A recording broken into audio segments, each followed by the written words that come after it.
தலைமை செயர்களே வணக்கம். நான் உங்கள் தடயம்பாபு. தமிழ்நாட்டில் கடந்த திமுக ஆட்சியின் மேல திமுக நிர்வாகிகள் மேல, அமைச்சர்கள் மேல, சட்டமன்ற உறுப்பினர்கள் மேல எத்தனையோ பேர் புகார் கொடுத்தாங்க. ஆனா நடவடிக்கை எடுப்பதில்லை என்பது நாடறியும் ஏடறியும். அதுக்கப்புறம் பார்த்தீங்கன்னா யாராவது ஒருத்தன் ஹைகோர்ட்டு போய் விழுந்து ஐயா இது மாதிரி ஆச்சு ஐயா காப்பாத்துங்க ஐயா அப்படின்னு சொன்னானா ஒரு எஃப்ஐஆர். அப்பயே போலீஸ் கைது பண்ணுமானா கைது பண்ணாது. அவங்க என்ன பண்ணுவாங்க? அழைச்சி சொல்றது அரசு சொல்றது அவங்க கேட்க போறாங்க. உடனே சார் ஒன்றிய நகரம் இது மாதிரி கேஸ் போட்டிருக்காங்க, நீ போய் ஜாமீன் எடுத்துக்கு போ அப்படின்னு போலீஸ் வரத்து விட்டுருவோம்.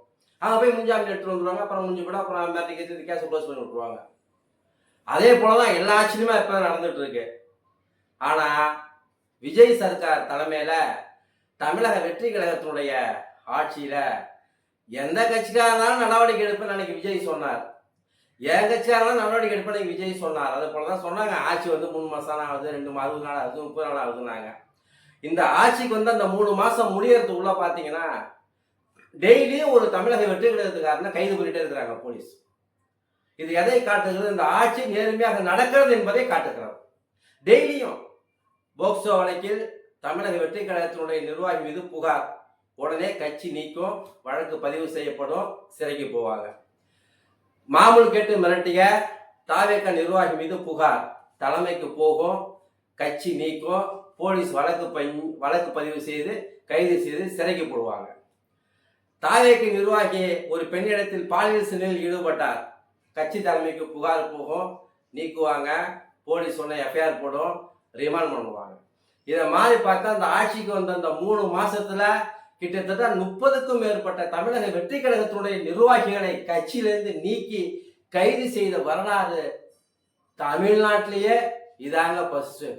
காமராஜர் ஆட்சி காலத்தில் காமராஜனுடைய தங்கச்சி மகன் கொலை வழக்கிலே சம்பந்தப்பட்டதற்காக அன்றைக்கு போலீஸ் இலாக்காவை கையில வைத்திருந்த கக்கனை கூட்டு காமராஜரை கேட்கிறார், என்ன அவன் தங்கச்சி மகனை கைது பண்ணிட்டீங்களா? அவர் உங்க தங்கச்சி மகனா?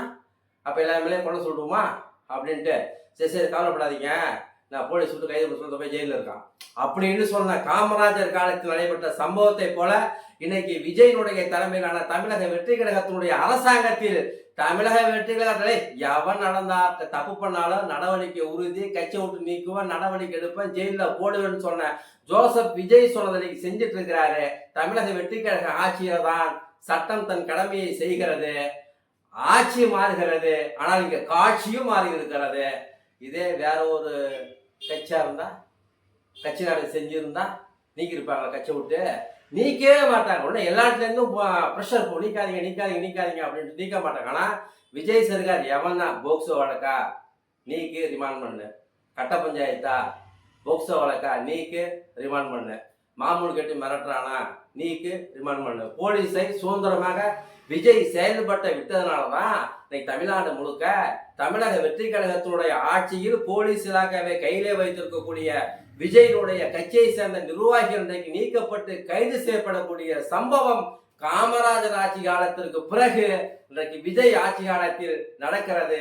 இந்த ஆட்சி சரியான திசையை நோக்கி போய்கொண்டிருக்கிறது. எவனாக இருந்தாலும் நடவடிக்கை உண்டு, சட்டம் தன் கடமையை செய்யும் என்று சொல்லி ஆட்சி நடத்துகிற விஜய் சர்க்காருக்கு தடையும் தனது மனமார்ந்த நன்றியும் பாராட்டுகளையும் வாழ்த்துகளையும் தெரிவித்துக் கொள்கிறது. வணக்கம்.